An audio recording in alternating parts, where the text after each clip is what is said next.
Hey, what's going on, y'all? This is Jeremy. You've probably seen me around in the group helping moderate for Jed. And I've gotten in on the ice cream sliders since they started because I saw a good thing coming. Anyways, I want to talk to you today about the editables. These are now pretty much his standard slider he's making, which is it's got the screw in the plate. It allows you to change plates when they get older and worn, and it allows you to change magnet configurations to this 2-click if you would like to do 2-click, which is pretty cool. I really like 2-click, especially for the pint size. So, anyways, let's talk about magnet changing. When I'm changing magnets, I like to have a reliable place to put screws, a magnetic bar, and some extra magnets. Talk about why. You want to get the appropriate size screwdriver. I will try to include what size this is in the post. I cannot remember what it is for some reason. I just have a giant set of, or not a giant, but I have a little set of screwdrivers. So look, we got that screw in there. The whole time I'm unscrewing, I'm holding down on the plate, okay? We're holding down on the plate. We're pinching in between because we need to keep this thing together because we took out the screw. It stays like that until we get to the magnetic bar, okay? So now we're on the magnetic bar, all right? Now you can take the body off, all right? So I'm also gonna tell y'all a little side note. Going forward, a lot of these are gonna have inserts. So if your insert's a little stuck, some of them come out pretty easily, like that, you know? But if it's a little stuck, you'll see that there are magnet holes. So yeah, you can definitely just kind of poke it out with something dull. Just be gentle, be patient, don't rush. So look, we have our magnets here. This is the 3-click configuration, which is a hybrid magnet setup. There's 2 magnets on the outside and 2 on the inside that are smaller. And so on this setup, you can make it a 2-click if you want to put 2 of the big magnets in the center here. So I've got extra magnets and all that, but anyways, when I go about changing magnets, I like to get them off the tray like that, with my other magnets that I already have, okay? Then I have my plate here, and anytime that you're trying to figure out which side should be attached, you just use your other slider. So let's assume that you put all the magnets incorrectly into one of these sliders. They're all facing one direction. It doesn't matter which direction. You check that by doing this. So look, that's the side that sticks to all 8 of those magnets. So that's the side we want down, which means that's the side we want going towards our magnetic plate, because the underside of this is the sliding surface, right? And so the best way I have found is this is why you have extra magnets. Ooh. Ooh, sorry. Ooh, sorry, I felt a sneeze coming on. Anyways, so I have the smaller magnets. So look, it fits right in there. It's the right size for the smaller magnets. So you allow the magnetic plate to hold it in place, and you slide your stack off. Boom, now it's just sitting there, nice and cozy. Boom, slide your stack off, wrong hole. Slide your stack off, slide your stack off.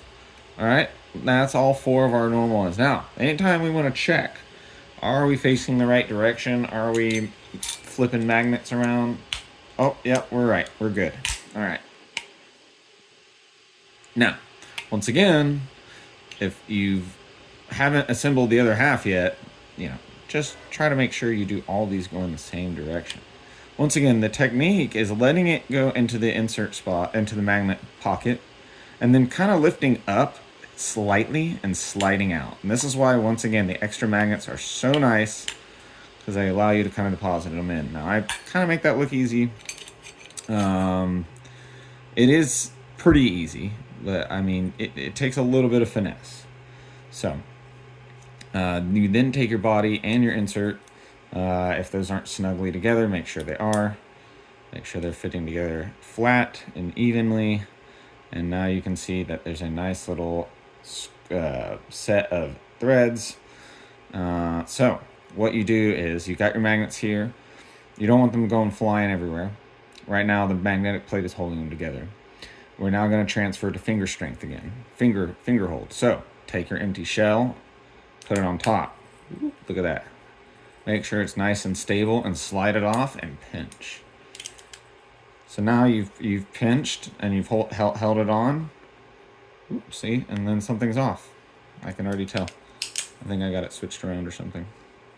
Oops.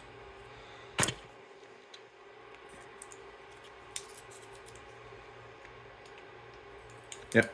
See? Look at that. I could tell something was wrong because it didn't sit flush. So I had that backwards.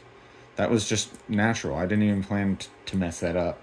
But that's a good way to know if you messed up. It was crooked on one side and then the other, and it was sitting, I could feel the edge of the body. The plate should be the lowest surface. Make sure it's sitting nice and even. You're still applying finger strength, finger pressure to hold those magnets in place. Place your screw. Sometimes you can kind of get the screw on the end of the screwdriver first and then get it there, but then get it firmly in place while applying gentle pressure. Rotate clockwise until you feel some resistance and stop. You really don't have to put a lot of force on these. They don't require a lot of force to open up. So I'll show you the inside of the pint size. It's the same thing. Once again, finger pressure. Anytime we don't have magnets holding our stuff together, we apply finger pressure because we don't want our stuff to go flying, okay? So I'm pulling out the screw. I got my screw over my reliable place to store screws. Boom, there it goes. Still finger pressure until we get to the plate. Now we can pull that out. Anytime you want to change inserts, you can just, if it's some of these are a little tight, so apply pressure, you know, and work it out slowly and carefully. Be gentle with this stuff, okay? Be gentle with it because he cuts them rather thin.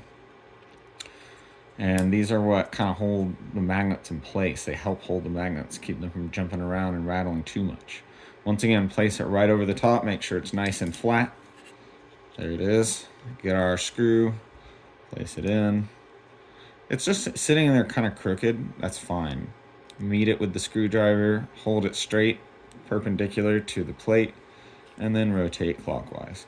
If you feel some weird resistance, reseat the screw and try again. You messed up. Once again, I feel some resistance now. I'm not going to keep going. You don't have to shut these closed that hard. So yeah, now you're ready to go. Once again, anytime you're trying to remember, you know, what side or whatever, did I get my magnets right? You can always check with your stack of magnets you're holding, with your other half of it's assembled. Remember, your magnetic bar is going to attract both sides. Use that to your advantage. Message people in the group that are nice and helpful like me if you have any questions. Thanks for watching.